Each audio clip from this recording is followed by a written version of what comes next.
Elliot, half my talk were in those clips. So that's that sheet right there. You know.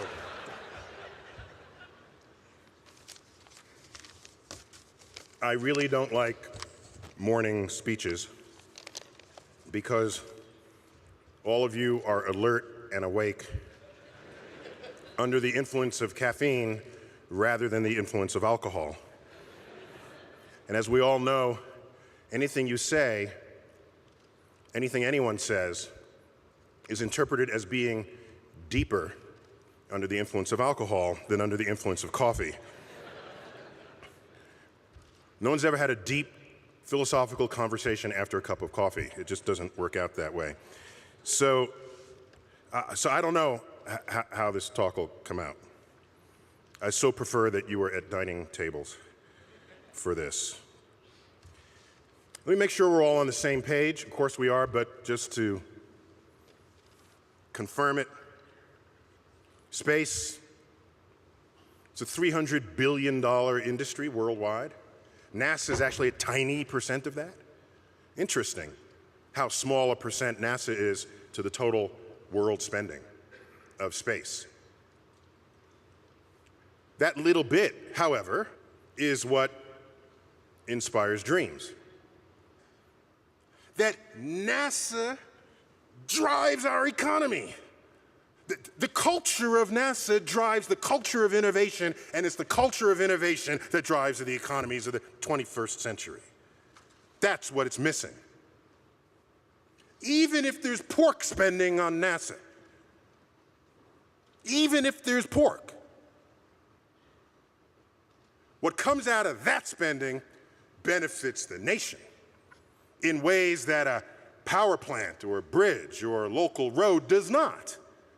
I can be honest about that, even if some of you can't, because you're in it, you're too close, I can say it, and I'm saying it. And you know what happens? The jobs do not go overseas. You don't have to set up tax benefits. They don't go overseas because we're innovating and they haven't figured out how to do it yet. It has to stay here in America. And you have to keep innovating. They'll eventually catch up, fine, hand it to them. You can't simultaneously assert that we are a global economy and then cry foul if a corporation takes a plant overseas where the labor's cheaper. That's kind of part of how that works. So the solution is not trying to just prevent that with laws.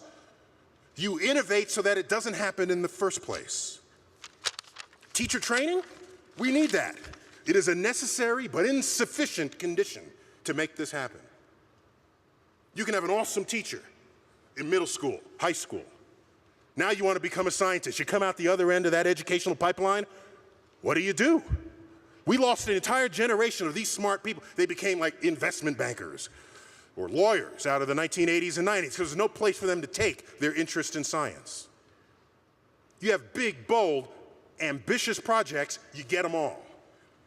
Especially since the NASA science portfolio involves biologists. We're looking for life. It's got chemists, geologists, astrophysicists, physicists.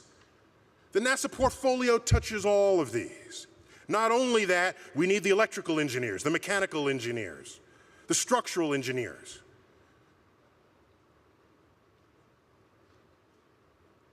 NASA is a one-agency showdown